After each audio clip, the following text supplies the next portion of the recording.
I'd say I started making pretty good money around 16, 17. And it was like, oh, this is awesome. I'm going to take all my friends to Hawaii. I'm going to Sharper Image and buying all the gear. And at some point, my dad gave me the best advice. He said, I really think you should put some of that money away. I was like, why? As if it's just going to keep raining down on me. And he said, well, you just don't know if this is going to last. And because he really wanted me to go to college. He's like, if you're going to do this, you should really save from what you're making here.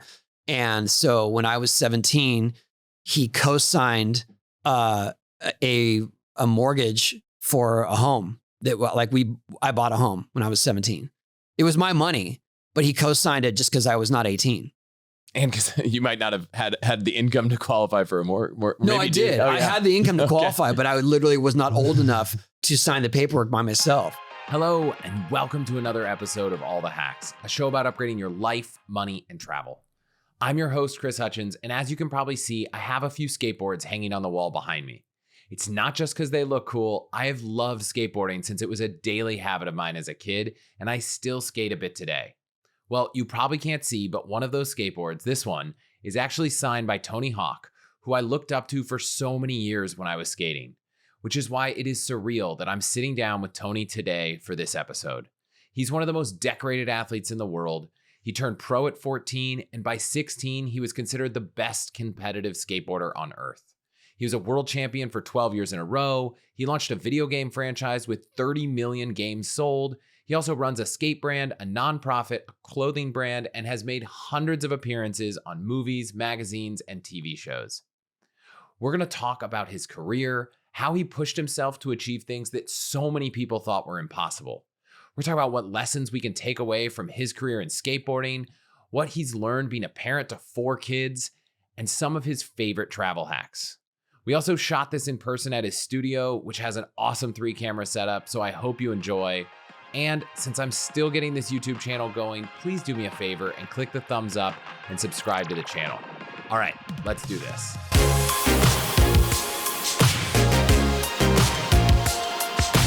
Tony, welcome to the show. Thank you.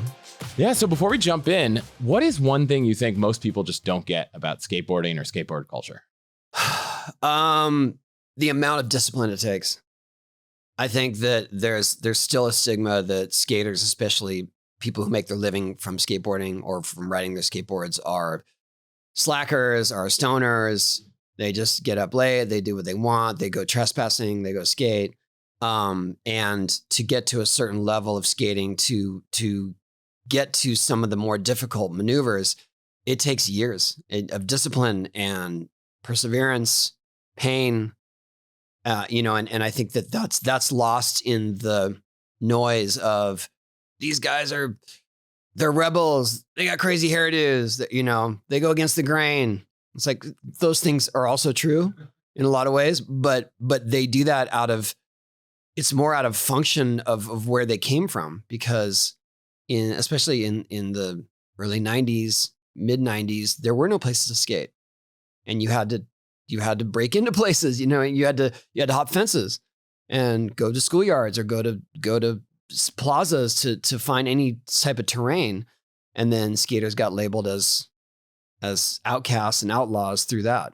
Yeah. I remember flipping over like chaise lounges at the pool and trying to grind the rails on. There was nothing to do back then. I know you have a lot of discipline, right? You talk about how important it was. Going back to the early days, was there anything about your upbringing that kind of drove that competition and determination? I was just always very determined. That was my mom's best explanation for it, because people would say I was a terror and I was a nightmare and I was relentless. And she's like, he's just very determined. That was her nice way of summarizing my behavior. But I think that I wanted to figure things out, and I was going to do it at all costs. Like I wanted to, I played baseball and basketball, but I didn't thrive, and only because of my size. I was committed to it, and I was doing the work, and I was trying to get in the mix, but I didn't have the strength or the height to really make a difference. Because I was really small for my age. And then when I found skating, I still had the same disadvantage, but there was something about it that was much more creative that I enjoyed. It wasn't a team sport. I didn't have to listen to a coach or rely on the team. And there was something about that spoke to me, but also just the whole culture and how people's attitudes was very do it yourself. And they were proactive and I loved it. I know you said it's not a team sport, but there were a lot of other people involved. There were a lot of other skaters growing up. It wasn't that it was so individualistic that it was like, I'm just on my own mission. I love the community of it.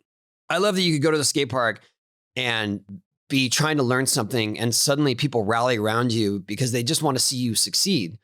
And then you have the support and like in that sense, you have a team, but you're not relying on each other for the I don't know, coordination or anything like that. It was very much like you can do it, you got it, all right. And then someone else is trying something else, and then you get behind that. And I think that spoke to me a lot too, because I was really small for my age.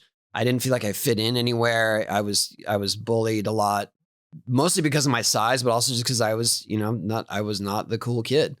And then when I found skateboarding, there were a bunch of people like me, all trying to find their way, and they all connected through skateboarding.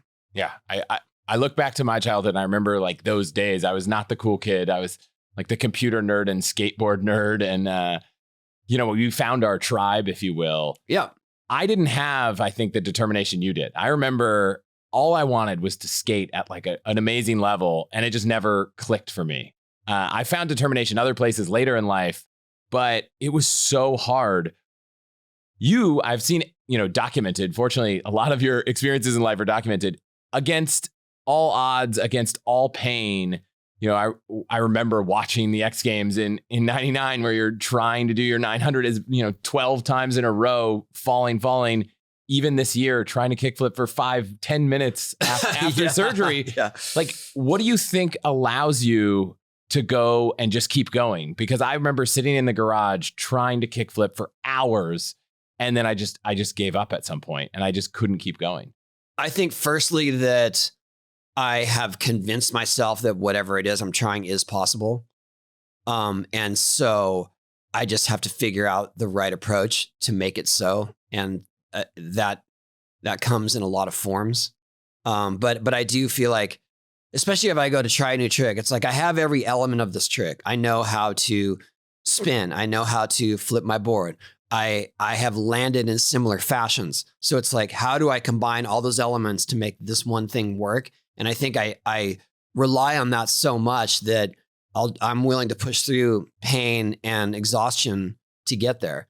It doesn't always work. I mean, like when you talk about, you saw the 900 was 12 tries.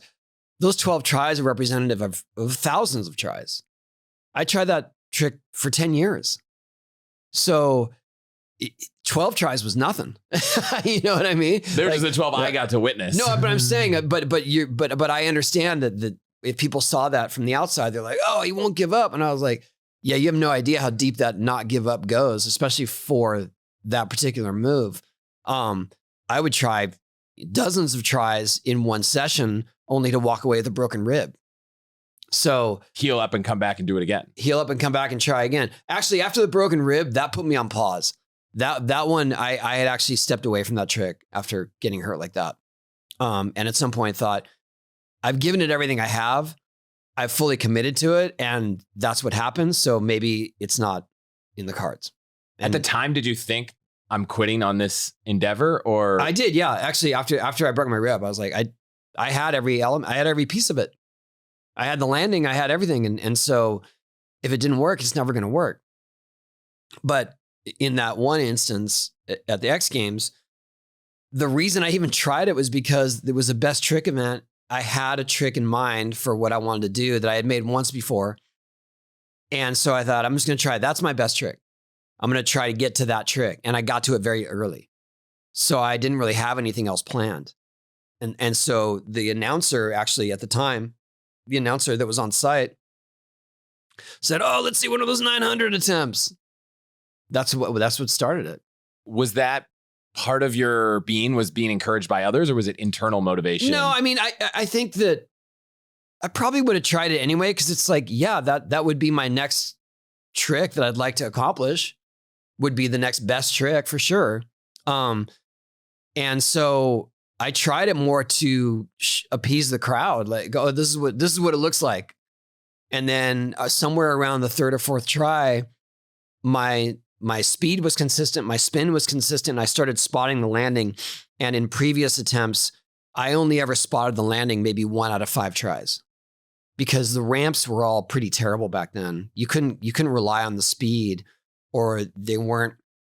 The walls weren't the same, so you're always kind of struggling to adjust.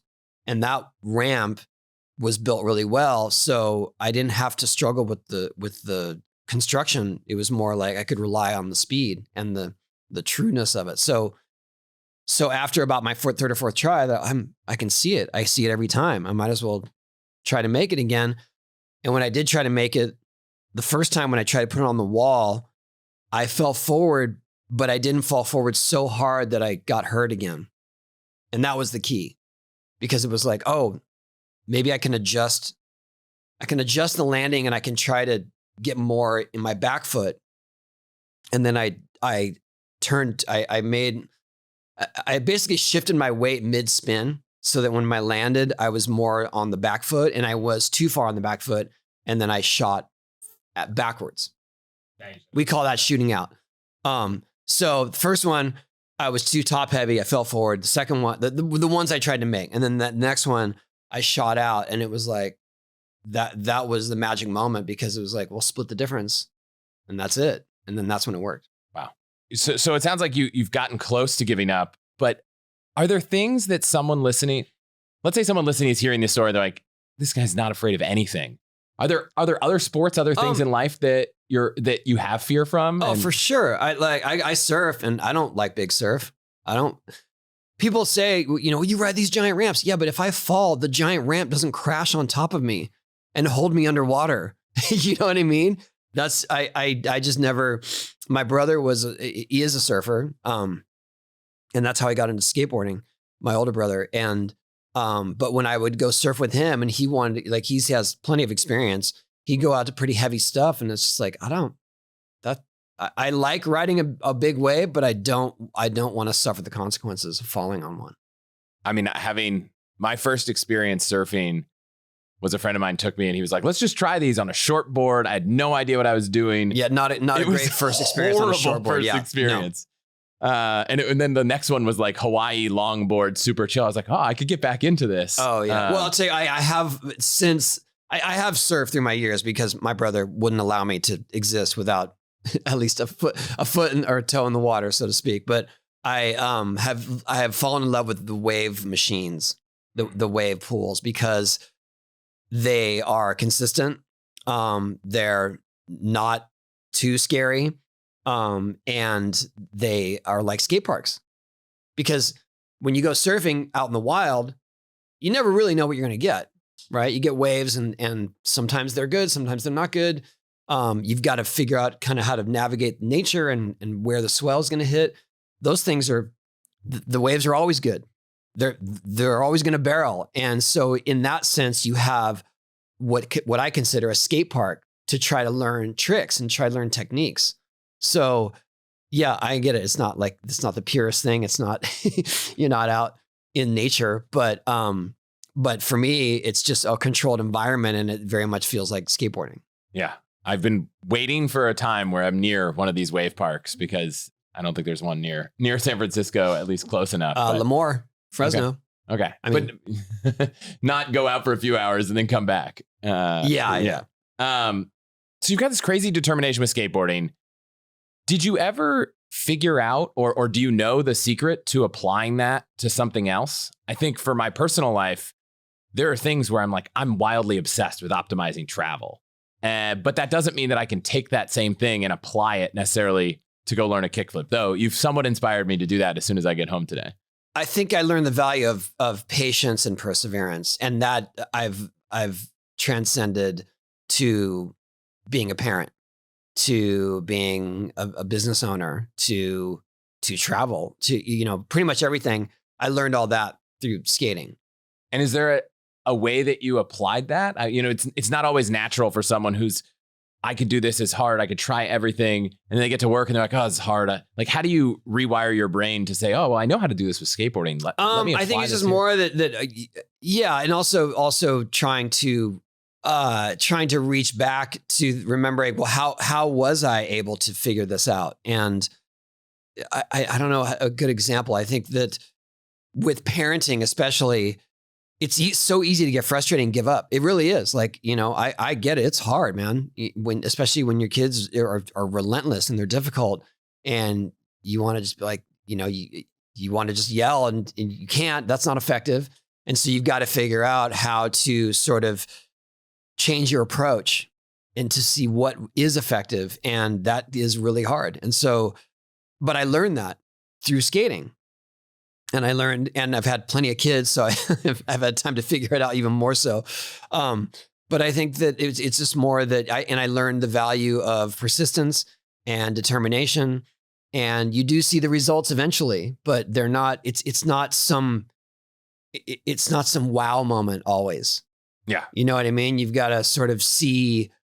You take your wins, your small wins along the way. I'm early on the parenting journey with one at 2 and 6 months, but I've seen some small wins, and it's like, whew. Yeah, and those they exponentially get better. Yeah, and you can see that. Oh, well, I planted the seed. I'll tell you what I did with all my kids early on, and it was hard because I was, very much in the early days, kind of a single parent. I just travel with them. And it wasn't a question of like, oh, I got to go. I'm going to have to find care of this. We're going. And in the beginning, that was super hard, especially when they're toddlers and, they don't have patience. We didn't have iPhones or anything like that. So it was more like, all right, I remember I took my oldest son, I took him to Japan when he was 4 because I had the opportunity to do some skate demos. No one was paying me to do skate demos at the time. I was struggling to pay bills. And it was like this brand in Osaka said, oh, we want you to come to our skate shop and do 2 skate exhibitions a day in the skate shop. So they built these little ramps in their skate shop, like moved all their inventory. And I brought him along, and yeah, it was challenging, but it made him appreciate different cultures and travel and things like that later on. And it wasn't even like nowadays, he's 30 now. He's adventurous. He understands and is, I hate using the word tolerant, but he embraces other cultures and other ways of life. You know what I mean? It's not like everything's so, ew, it's weird, it's crazy, this food or the way they do things. He's down for it. Yeah, I think in the moment, we just took a trip with 2 kids at 2 and 6 months, and it's brutal, but you think, why are we doing this? And you got to constantly remind yourself, well, there's a reason we're doing this. We're doing this to expose. I think in those years, it's super hard because it's like, they're not going to remember any of this. But it does set a precedent, and it sets a way of functioning with your family that they get used to. And you'll see other kids try to do that. Like eventually they're going to want to bring friends along. The friends are like, what? I can't. Where do we go? What do we do? And your kids will be dialed in. Yeah. Even adapting ourselves, getting comfortable with, okay, well, traveling in London with 2 kids is very different from 2 single adults. Yes. And so like, we're trying to get comfortable with that, which was hard. And I think it worked really well. I know you've said, skateboarding is a title, but your favorite title is parenting or dad. Is there anything else you were trying to teach your kids? Well, that to give them that determination? Do they have it? Did they see it from you? I think they see it from me by example, but I do feel like there is a bit also of nature over nurture where I see them and they're all different. And a couple of them have that relentless determination, and they're going to see it through against all odds, against all injury. One of them was actually kind of so determined and so fearless that I worried for him when he was young. I used to say, it was my son Keegan, but I used to say, like, you don't babysit Keegan, you go on death watch. You're just trying to keep him from hurting himself because he doesn't understand the consequences of all the stuff that he's trying to do. So they're all very different, but I do see that they do have that same sense of commitment. And was that a conscious thing, or do you think it was just by watching you have it yourself? Well, that's what I said. I think each of them are different, but they all do see their challenges through. Some are just a little more daring with their challenges, and I can't say they got that from me. I mean, maybe they saw that I would pose a challenge, and then I would see it through for sure. But like I said, there was one, like, some of my kids were really, really good skaters, really solid, had the foundational skills, but didn't really want to push their limits too hard or put themselves in danger. And then other ones, one especially, was not great at skating early on, didn't want to put in the hard work to get the foundational skills, but would try anything and get hurt. Didn't care.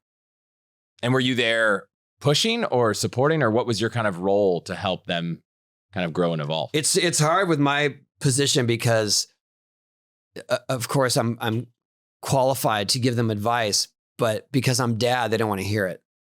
And I actually have seen it happen time and time again where I'll tell them to try something or to do it a different way. They don't take my advice because they're determined to do it their way. One of their friends is like, "Oh, you should put your foot over here more." And they do it and it works. Like, that's what I told you. I feel like the same weeks lesson ago applies with spouses as well. Maybe a little bit. But they do. And honestly, it's fun too, because they all skate. And so when we go travel, I mean, they're all adults now. All of our boys, 2 are still in college. 3 are on their own. And then my daughter's the only one still at home. She's 14. So whenever we travel, they're very self-sufficient, but what they want to do when we go places is go to the skate parks. And at some point, he was like, "You guys, can I get a break from skating maybe?" So I end up going with them as their filmer. That's my role when we travel together. We actually talk a lot about travel on the show. I'm imagining you've been to, I don't know, countless countries. I don't know if you even keep track. Is there a favorite? Are there places that you love going and going back to that, aside from just the skating there, might inspire people listening to? Iceland is amazing because it's the landscape is so diverse. I can't explain it, but you go there, as soon as you leave the airport, it looks like you're on the moon. And there's just all this moss covering these rocks, and there's the Blue Lagoon, and then as you drive south, it completely changes into like almost like a farm setting, and then it changes again, like another half hour into the drive, and yeah, I mean, it can get really cold there, but it's an amazing place. And so my wife and I went there a long time ago, almost 15 years ago now, and it felt very untapped. Definitely wasn't a tourist destination, and now it feels much more like there is tourism, but if you just drive out of the city, you can see some amazing sights. My general rule is if you go not when everyone else goes and leave a little bit outside, you can have a very different experience. We're not afraid to go way off the beaten path, which we do a lot. Other than that, Japan is just so surreal. It feels like a video game. We just did an episode on Japan, and the episode was like we were like 3 hours in, and we covered Tokyo and Kyoto, and Japan. Oh yeah. We couldn't even get kind of close to comprehending the entire country. And the guy I was talking to had been there 20 times or something. And like, he's just still like everywhere I go, I see something new. So every time. Yeah. And so we brought our kids when they were I brought all of them when they were pretty young, but we brought them all when they were, just before they were teenagers, and they were all mesmerized. Like, it was fascinating. Even Disneyland is, it's still the Magic Kingdom, but it's very different. Japan's one of the coolest places. Early on, you traveled a lot as a skater before you'd hit the kind of success you've had now. I got to ask a question I know everyone is thinking because multiple people said I should ask. Were you racking up all these miles? Because I know you weren't making a lot in the early days, especially in that kind of mid part of your career. What was that like? You know, you were tall. You started getting tall, uncomfortable. Were you using points? Were you trying to get status and upgrades? I honestly, I didn't fly first class until I was in my 30s. Were you optimizing things when you traveled, thinking, okay, I'm gonna rack up a bunch of miles? So yeah, but also I just learned how to travel more efficiently and a little bit lighter, and how to navigate airports and lines and you know where the best security checkpoint is instead of the one where everyone's just being fed into, just stuff like that. I guess I learned how to be a better traveler in those days, but I learned the value of frequent flyer miles through those years. Especially when I wasn't making very much money, but I still have to travel to go do stuff. I collected a lot of miles. Yeah, I mean, I was a million miler on United very early on. Yeah, you know what they sent me for that? Luggage tags. Yeah, that was gonna be my guess. Like it's not a very rewarding experience. Right? Here you go, $10. Yeah. What would some of the things, if you were telling your favorite travel hacks to how you make your life efficient when you travel, whether it's, you know, a secret neck pillow or some crazy, you know, eye mask? Well, let's see. I just flew home from New York and it was last minute. And so I'm in the bulkhead. I do like, I don't know. It's not some great hack, but if you want to travel with your laptop or anything else, because you know you have to put your backpack up in the overhead. We're getting into the weeds here, but if you're in the bulkhead, take your laptop out and put it right under your feet so that half of it's kind of under your own seat, and then the other half you just kind of lightly put your heels on it. It'll hide it from the flight attendants, and then you have your laptop. You don't have to go up and get it, which is like kind of a hassle. If you have one of those right? laptop sleeves, I like to get like a black one because then it just blends in everywhere. Yeah, I'm pretty good at just hiding it all together. And then usually like I'll have a little bag. It's usually actually my toiletry kit. And then I just stuff like my headphones and my iPhone cable, you know. Everything you need. Everything I need, but just put that and then put that on the side of the seat so then I don't see that either. That's my bulkhead hack for you. Love it. Yeah. But as far as other travel, I think I learned also just to, it's not like I carry some big wardrobe or anything, but I do try to keep it down to a carry-on and a backpack. If I can, at all costs, because I don't want to check bags. I can't, I'll tell you the biggest travel hacks for skateboards, and you know, people will travel with skateboards, but you can travel with the skateboard and put it in the overhead anywhere in the US. If you're making a connection, say in Frankfurt or London, or even Tokyo, is it Tokyo? Yeah. You can't carry your skateboard on the plane through those airports. So I have been told, I've been told a couple times, I've actually gotten away with it once, but, and I learned the hard way, like going through London, you're in the terminal, you're connecting, right?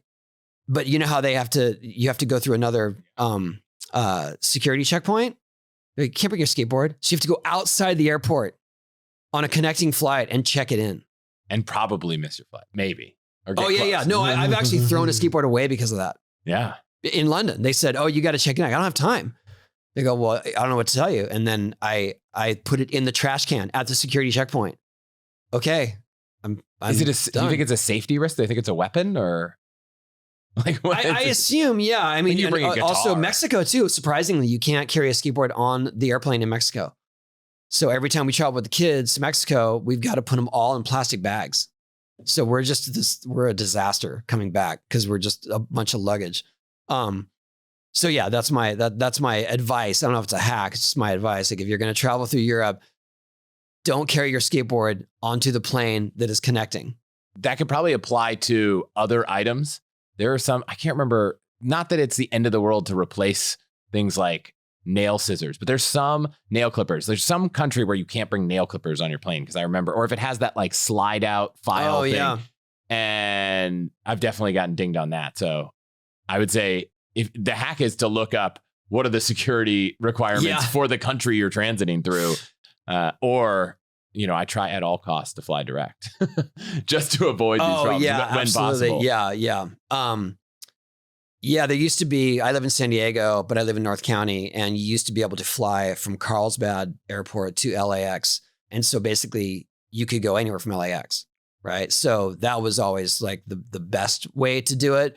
But many times our Carlsbad flight would be canceled and we just have to drive, literally drive to Carlsbad Airport. Like, your flight's canceled, just keep going north to LAX. Yeah, it's funny with the skateboard thing. I remember, so my wife and I usually carry our skateboards when we go places because we like to skate around cities, just as transportation, if we're going by ourselves.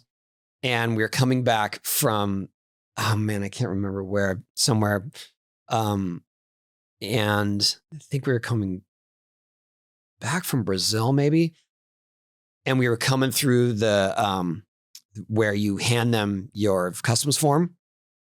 And the guy, I'll never forget this. He grabbed my customs form and he saw my skateboard in his peripheral and immediately was like, go that way to secondary.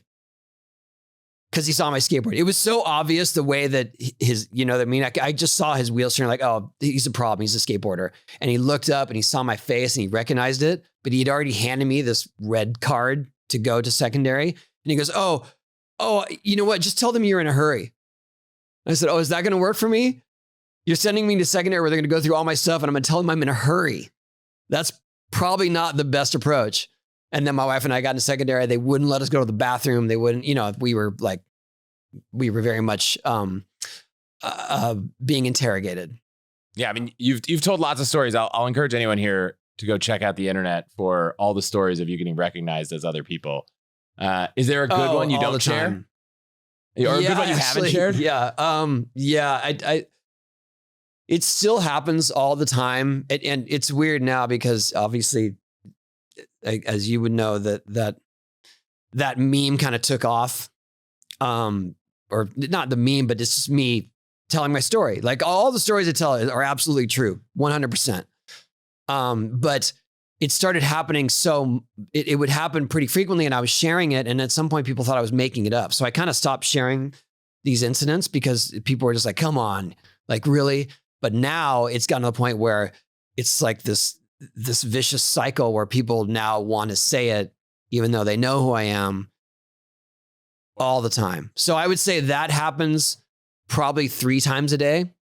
That interaction, like, anyone ever tell you look like Tony Hawk? Yep. And you're the first today.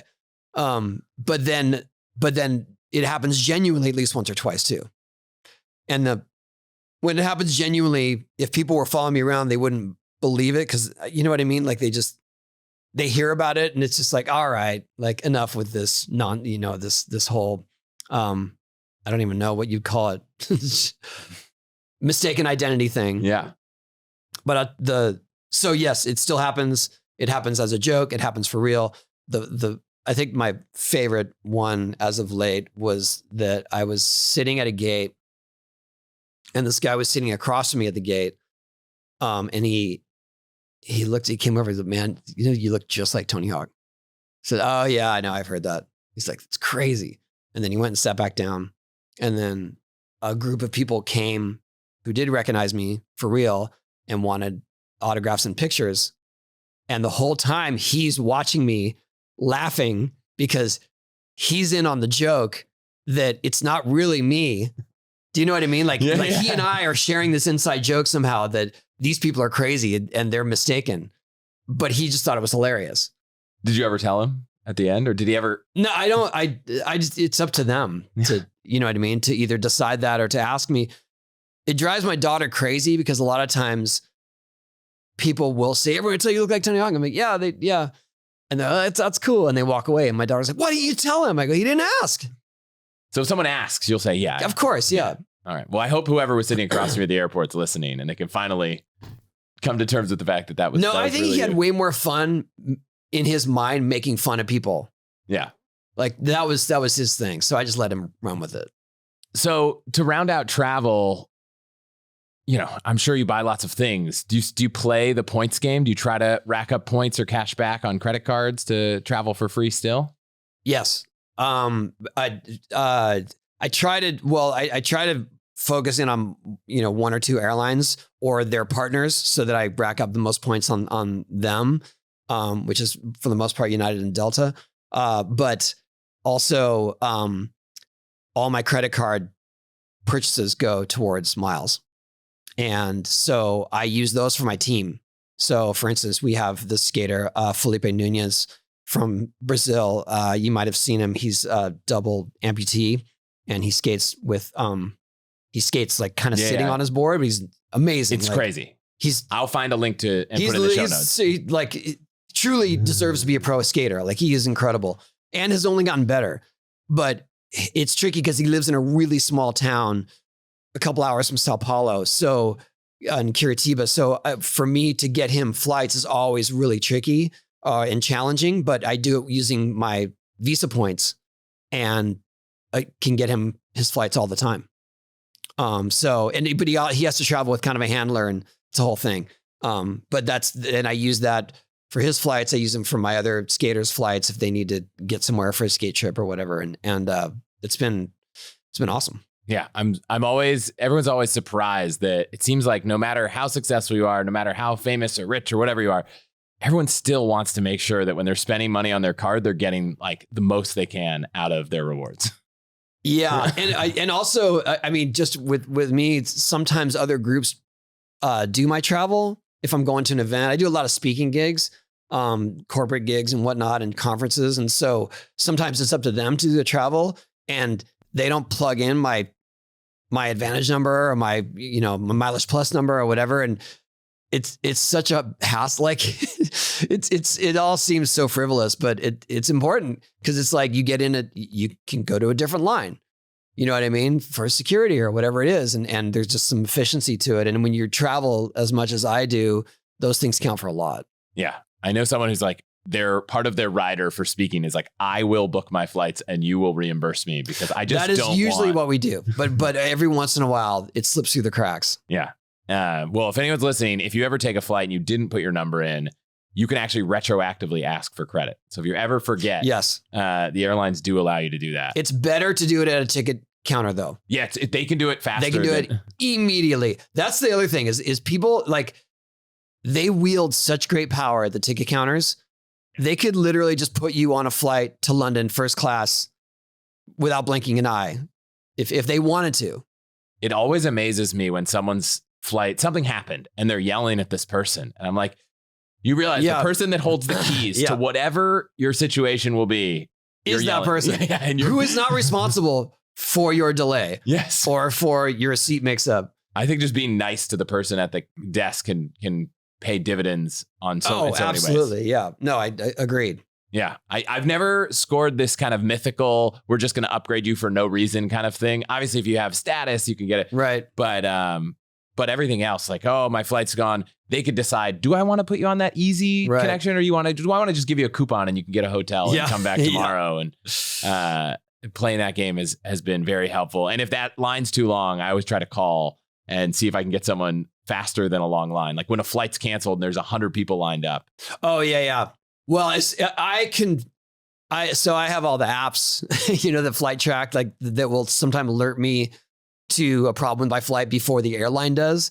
So I'm always kind of ahead of the curve with that, where it's like, oh, this thing's getting canceled. I'm going to go figure this out before everyone else at the gate knows that's what's happening. And you're like telling them, you're like, the flight's canceled. She's like, what? Oh, yes, it is. Yes. You're telling them. So one other area that we haven't talked a lot about is around kind of health and fitness. And, people like Laird Hamilton go nuts about everything they do with their regime for exercise, sauna, all this stuff. Skateboarding, I think some people, especially when I was a kid, like didn't even see it as a physical sport. I can assure you, I'm sure you can assure everyone that it is. Yeah. How much was kind of diet, exercise, training outside of skating important, or how has that evolved as you've gotten older? I think in the early days, I didn't recognize the importance of my diet and training and whatnot, but I was so obsessed with skating that was all my exercise. And that was enough because I was skating 3 to 4 hours a day, every day, giving it my all. So I think that over time, and also just seeing my peers, I saw a lot of them not take care of themselves, drinking too much, partying, and really kind of losing their skill sets. And so skating was always such a paramount importance to me that I was never going to let that happen. And I saw it by example, like, oh man, he's not skating good. Oh, that's because he won't stop partying. And so for me, that was sort of the first lesson was not completely, but clean living for the most part. But as I grew older, then I realized the importance of diet and of trying to stay active when I can't skate. And now, especially at my age and with my current recovery, I've learned that I got to stay active even if I can't skate. I got to, and I need to do so much stuff to help. I'm recovering from a broken femur from last year. I need to do so many things to help that healing. And it was, at one point it was a full-time job, and I had to kind of back off from it because I was like, maybe I just need to wait, just give it time instead of trying to do all these other things like hyperbaric chamber and laser treatment and acupuncture and peptides. And I was going all the way in with all those treatments. And at some point I actually went the wrong way with my recovery, but only because I couldn't stop skating. So my bone never connected to itself. It never actually became one bone again. So I had it reset 2 months ago. And are there things that you think that you've experimented with, whether it's diet or, different kinds of treatment, that you think you'll keep in a routine, or that are lasting, or things like breath work or yoga or any of those things that are part of your routine? I think swimming helped me with my strength a lot when I wasn't skating. So I'm going to lean into that more going forward, including with my skating. And just trying to, it was more like not eating to excess and not indulging in sweets and sodas and stuff like that. I still carry a lot of my habits from as a kid. Then I still enjoy, not the healthiest of foods, but I don't go all in on just fast food and just the, more stuff that's going to slow me down, and try to make a concerted effort to take supplements, to eat greens, less processed food, stuff like that. What kind of supplements? Well, I take quite a few, but most importantly, I have to take a statin now because I have high cholesterol because of my family history. Me too. So I take Qunol CoQ10. It was funny because they reached out to me about possibly doing an endorsement. Like, do you know what this is? And I'm like, I take it. I literally take it every day. Wow. And so I was kind of the perfect one for their campaign. Yeah. You know what I mean? So it's stuff like that, but multivitamins too. Okay.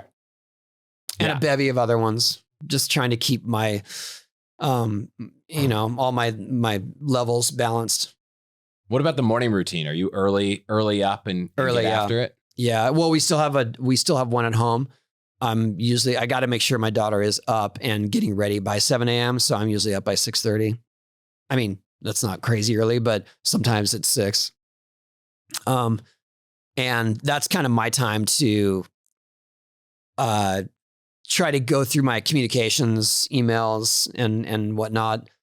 Because as the day starts and as like she goes to school, I come here. This is my office. This is where my ramp is. Things get crazy through the day, and so it's hard to stay on top of communication. Yeah, I heard you say in a podcast almost 5 years ago that your kryptonite was time. I'm curious. Yeah. I'm curious if in the last few years you've made any changes, whether it's to time management or anything that's made you more productive. Yeah, I've learned to say no. I mean, it's hard, especially when things are growing and things are successful and people are or asking for your time and for whatever, for you to attend events or for you to do interviews and things like that. And at some point I thought, I don't need to do these things. And I don't think that they are necessarily beneficial. I don't know, that they just don't seem like they should be so obligatory. I'm honored that people want to talk to me and that people want me to do stuff. But at some point I needed, for my own sanity, for my own, and also for my own family dynamic, to just be available to them and not be on the move all the time, or just home on my phone. I think that's one thing that people don't necessarily recognize, is that just because you are home, if your attention is elsewhere, you're not really home. Yeah, I think it's something that when you have young kids, you start to realize, wow, like the number of times I'm just a little bit distracted. Yeah. Because they run off and you're like, whoa, I was distracted. They're no longer. Or they're trying to show you something and you're like, yep, and you think that that's good enough, but they see that, and that can affect them. Yeah, I think in some ways it might have been much easier to be a parent before all of the distraction that we have today's. Yeah. In other ways, I think it was way harder. Yeah. I was very young. I was 24 when my first son was born, and that was, there were no DVRs. We were still using VHS, and he would wake up super early, and sometimes before Sesame Street was on the air. You know what I mean? You're like, what do we do? Yeah, what do we? Yeah, let's read a book or do something. So yeah, it's you learn to entertain the old-fashioned way, storytelling. It's like I find this on flights now. It's like you're on a flight, you're on Southwest. There's no TVs. There's no device. Like you're sitting there and you're like, it's amazing how kids are like, I want to run around. And you're like, well, you can't run around. It's like, I want to read a book. Okay, 5 minutes in, I don't want to read a book anymore. So I think flights in that kind of toddler age are really tough. One thing I'll tell you a hack for toddlers, since you do have young ones, and this is going to be weird, but it worked for me a couple of times. My son was prone to being car sick sometimes, and on planes too. And so sometimes we would be walking through a terminal or something, and then he would just barf. And I learned that it's very easy to remove your shoe, remove one sock, use that as a rag, and just throw the sock away and deal with just wearing one sock the rest of your trip or your day, to save from having to try to go some massive cleanup effort. Yeah, the sock burp cloth. What's that? The sock burp cloth. Sock burp cloth. Yeah. I've done it a few times. The last thing we didn't really talk on was around money. So early on in your career, you were making six figures in high school. So I'm trying to comprehend that. Most people in high school are making maybe a couple bucks on a side gig.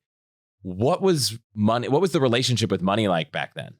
Well, it was all a big surprise, because it wasn't like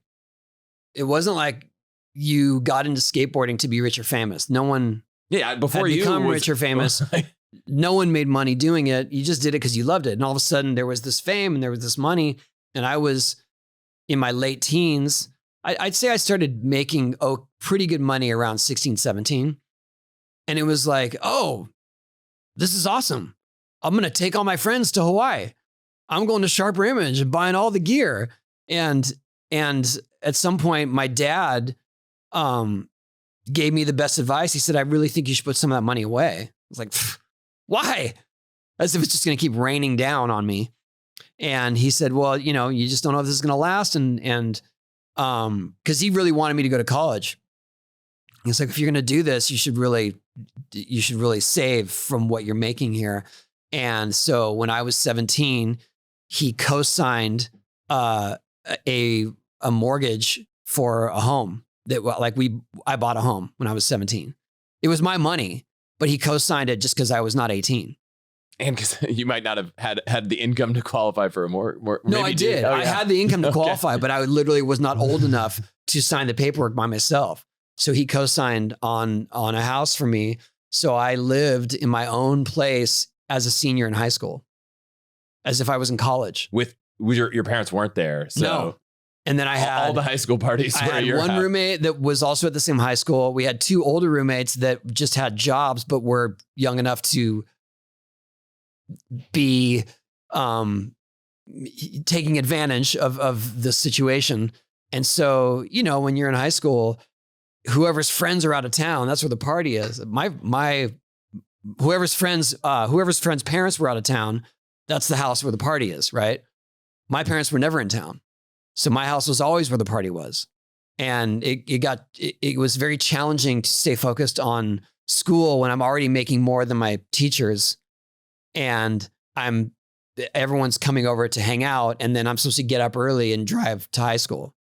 But I did. I mean, I did mostly because of how important my parents, how much they valued education.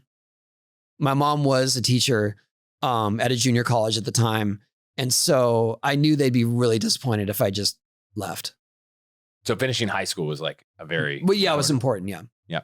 And then did you keep saving, or was the house the kind of saving grace? Because the house was saving grace. Yeah. I got in kind of over my head. So a few years later, I bought another property. I built a bunch of big ramps on it. It was a 4-acre lot here, kind of East San Diego. And at some point, not long after that, my income started dropping by half every month, because it was all royalty based. It was all based on items or products with my name on it. Skating was taking a downturn in popularity. So suddenly skating is not popular. My name's not popular. My products aren't selling. And I'm stuck with 2 mortgages, my first child on the way. And it was like, how did I get here? This is crazy. So I sold my house for basically, I had taken I had taken equity out of it to start a skate company, which seems like not the smartest move at a time when your income's dropping, but I wanted to stay in the industry, and I wanted to, at that point, have more control over a brand, because up to then I had been skating for the same sponsor for 10 years, and their popularity was waning. So was skateboarding. And I thought, well, I could probably just start a brand and be behind the scenes, because it seems like now my career as a skater is starting to fall apart. But I could at the very least be effective as sort of a team manager, curator, marketer. And so I took the equity out of my house, started Birdhouse Skateboards, sold the house for what I owed on it, then moved back into the house I was living at as a senior in high school.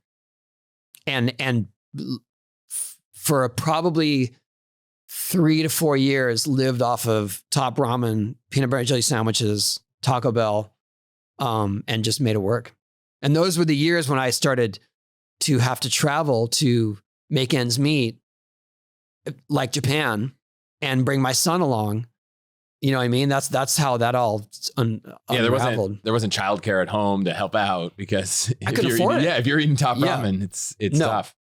And then things changed. Birdhouse took off.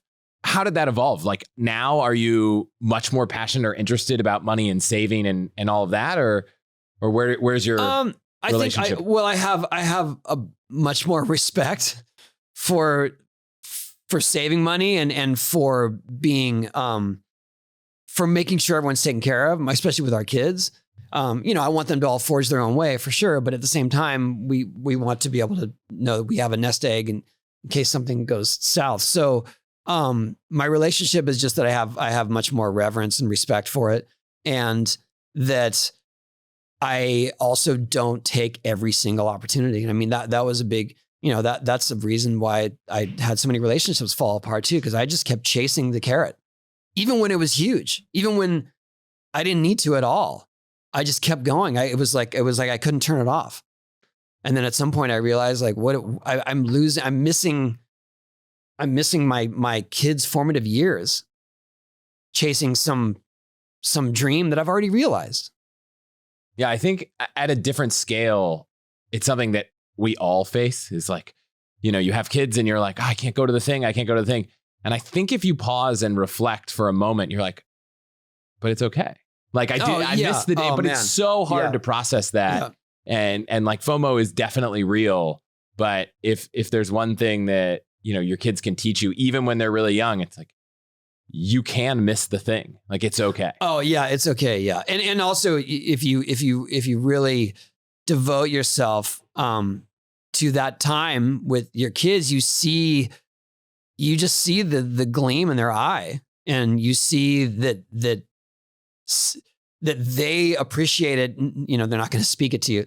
Good luck getting your kids to say thank you, by the way, for anything, but they do appreciate it, and they, you know, and they thrive because of it. But I think it was just that I had gotten so used to the hustle of not being successful and just going all the time, trying to create something, trying to make something happen, that when it started to happen in droves, how could I let it go? That seems crazy. That's impossible. Why would I not do that? And at some point I lost myself in it.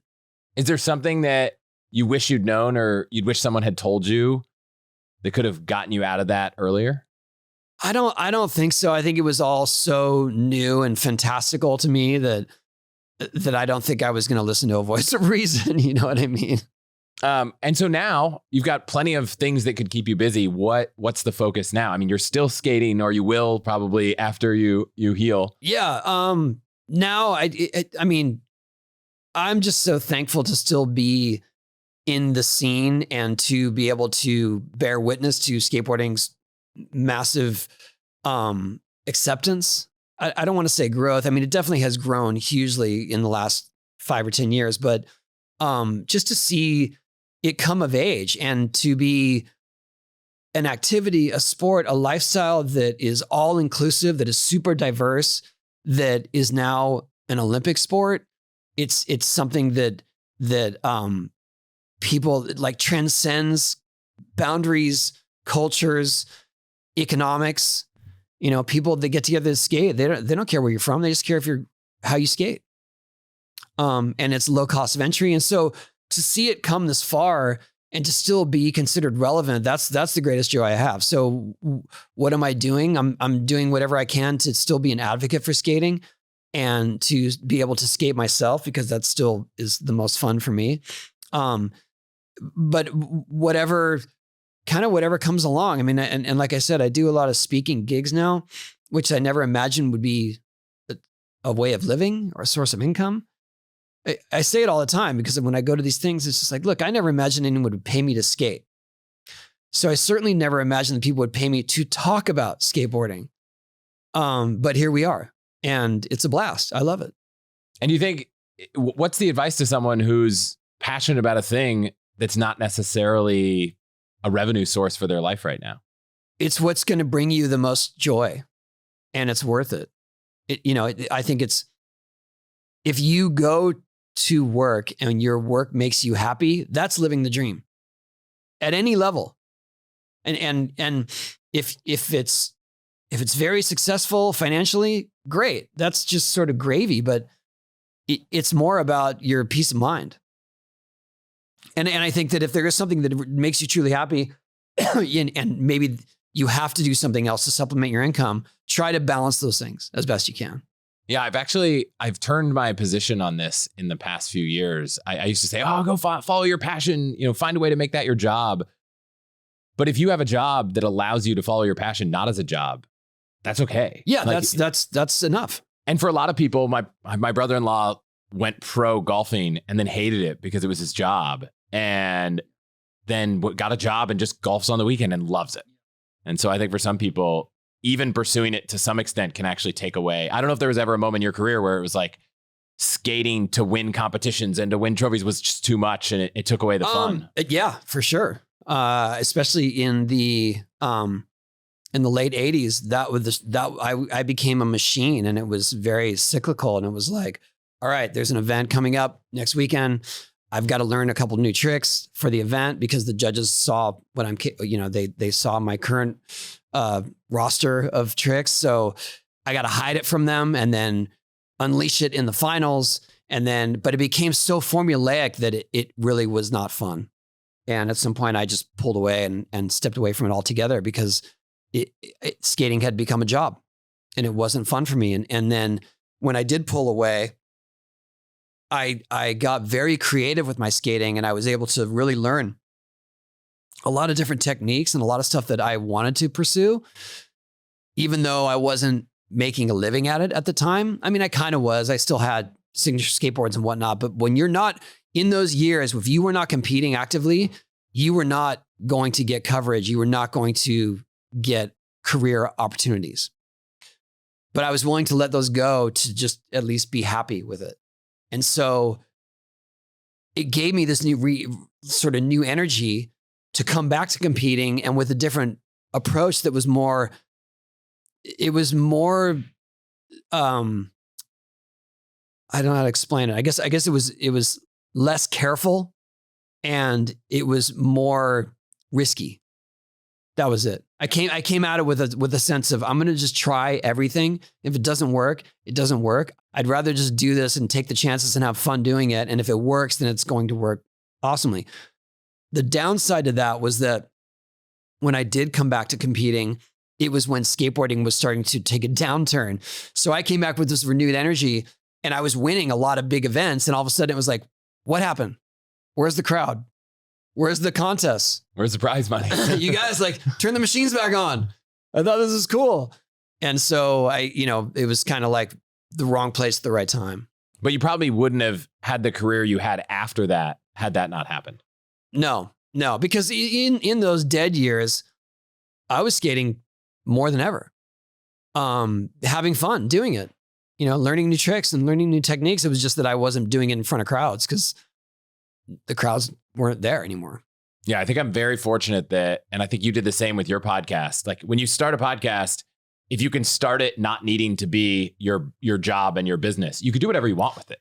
You can kind of say, you know what, this podcast was not, when I started it, I never thought I'd be going over countries as episodes. And then I was like, you know what?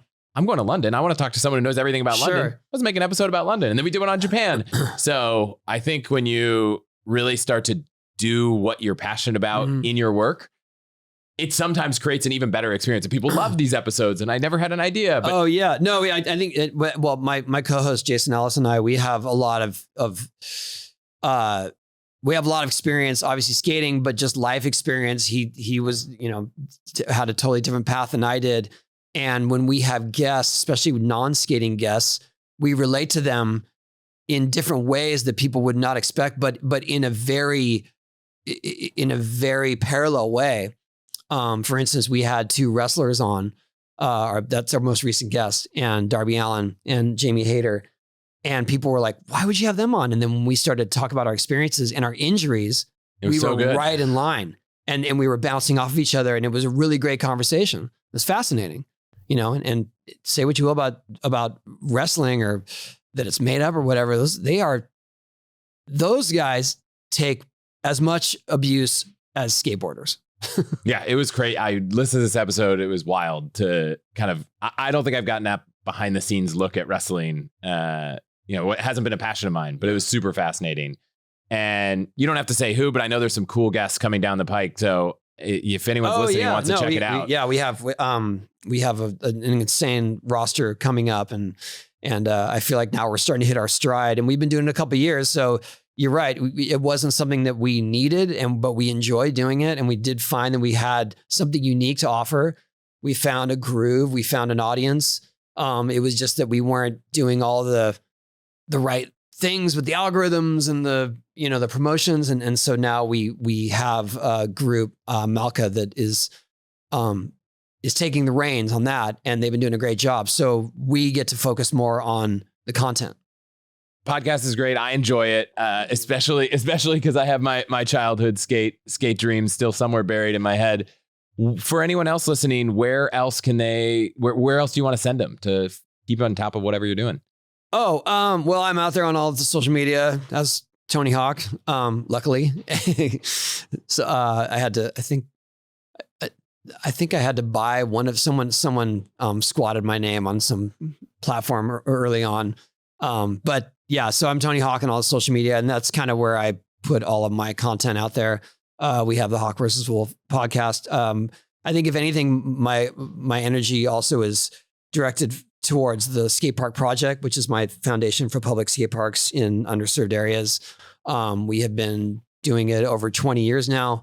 We've helped to fund over 1,000 skate parks in the US alone. We have a couple of international projects as well. And I think that's my proudest work, because when I was growing up skating, skate park was my salvation.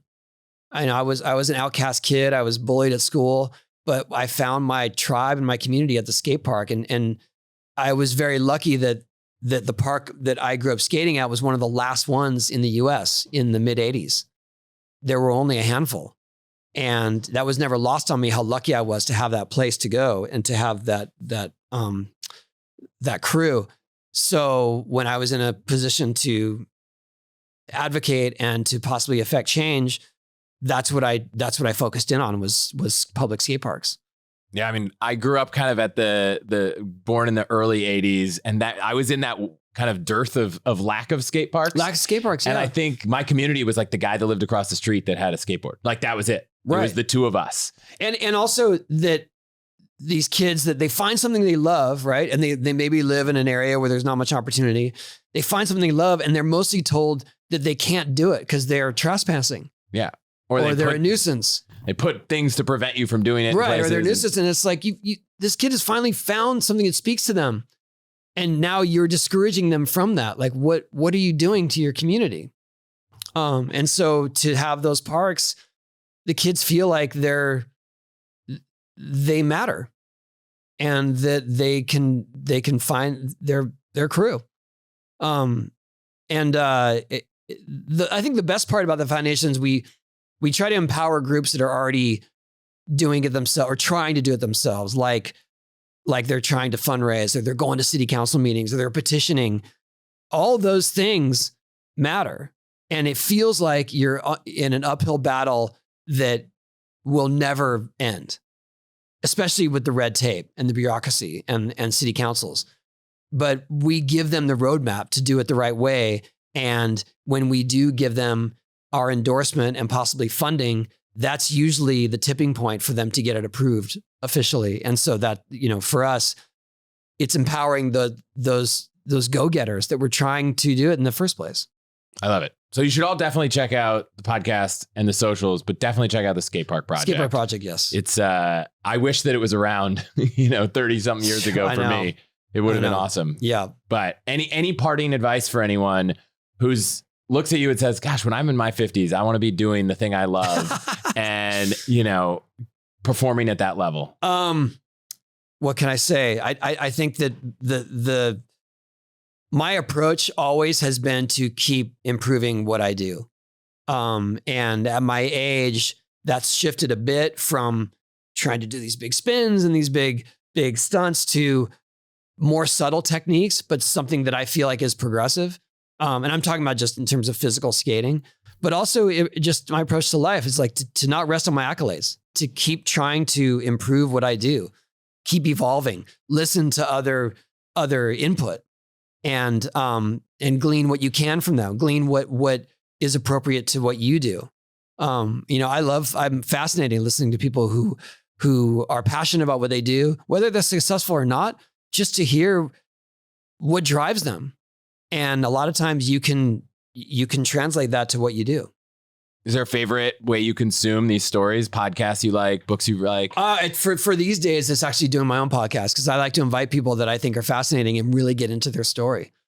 We interviewed this girl she's the most decorated Paralympian now. Her name's Oksana Masters, who grew up in a Ukrainian orphanage after Chernobyl and who was disfigured from Chernobyl, who came to the US. She got adopted, and her story is incredible and so inspiring. I already knew a little bit of it, but to invite her on our podcast and hear all of it was fascinating. I have not listened to that. So that's my homework for the flight home today. Thank you so much for being here or for having me here. Oh yeah. Thanks this is my home away from home.